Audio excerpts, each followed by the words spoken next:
tokia žiema, tokia ir vasara. Kas? Taip, tai eglė.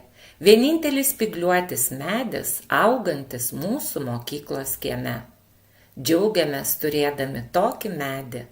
Juk eglė nuo seno yra dažnai minima lietuvių dainose, sakmėse, mislėse bei pasakose.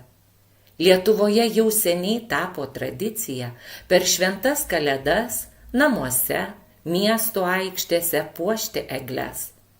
Tai rodo, kad eglės labai svarbios kiekvienai lietuvių šeimai ir siejasi su senomis mūsų tautos tradicijomis.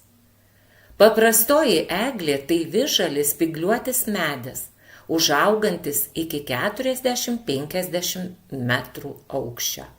Eglės spygliai kieti, lygus, trumpesni negu pušies, 20–30 mm ilgio, 2–3 mm pločio. Vidutinis šių medžių amžius 150–170 metų, o kai kurios eglės išgyvena net iki 300 metų. Lietuvoje labiausiai paplitusi paprastoji eglė ir daugiausia jos auga su drebulėmis, beržais ir pušimis. Eglių kankorėžiai spygliai turi gydomųjų savybių. Jie stiprina žmogaus imunitetą, manoma, kad gydo plaučių, kvėpavimų takų negalavimus, pagreitina žaizdų gijimą. Eglės mediena naudojama statybose, iš jos gaminami baldai, muzikiniai instrumentai, gaunama celiuliozė, dervos, degutas.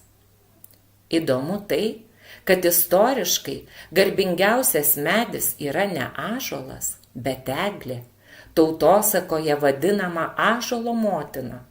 Gal tai dėl to, kad ąžuolai geriausiai auga kaiminystėje su egle. Eglė apsaugo nuo šaltų vėjų, išsaugo dirvožemio drėgmę, o žiemos metu apatinėmis šakomis sulaiko sniegą ir tarsi motina savo skara apdangsto ąžuolo šaknis, o jos smailėjanti viršūnė neužstoja šviesos. Štai koks nuostabus medis auga mūsų mokyklos kieme.